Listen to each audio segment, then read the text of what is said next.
Assalamualaikum, halo teman-teman. Kali ini aku punya jengkol sama teri nih.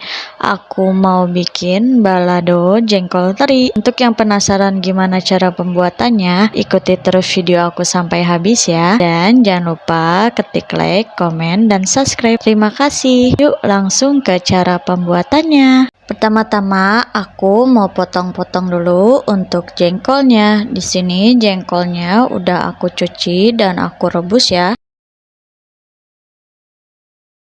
Kemudian aku lanjut untuk menyiapkan bahan lainnya. Aku menggunakan seperempat jengkol, 100 gram teri medan, dan juga gula, garam, dan juga penyedap. Untuk lebih jelasnya aku tulis di video ya teman-teman. Lanjut, aku mau goreng untuk teri medannya. Di sini aku goreng hingga terinya berubah warna dan agak kecoklatan ya. Lalu aku angkat dan aku sisihkan. Kemudian lanjut aku mau goreng untuk jengkolnya. Di sini aku menggoreng jengkol tidak terlalu lama ya.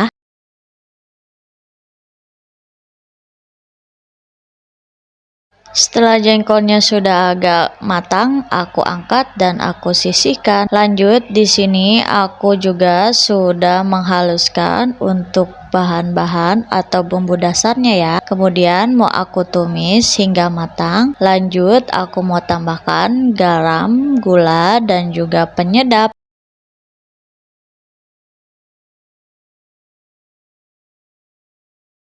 Masak bumbu hingga matang dan juga harum. Setelah bumbu matang, lanjut aku masukkan jengkolnya. Dan yang terakhir, aku juga masukkan teri medannya. Boleh dicek rasa sebelum disajikan ya. Masak hingga semuanya benar-benar tercampur merata dan benar-benar matang. Nah, sambal balado jengkol terinya siap kita sajikan. Disajikan dengan nasi panas, udah cocok banget nih teman-teman. Nah, itu aja resep aku kali ini ya. Semoga resep aku bisa bermanfaat dan juga bisa menjadi inspirasi masakan teman-teman semua. Dan buat teman-teman, jangan lupa dukung terus channel aku agar aku tetap semangat berbagi resep lainnya. Terima kasih. Assalamualaikum dan bye-bye.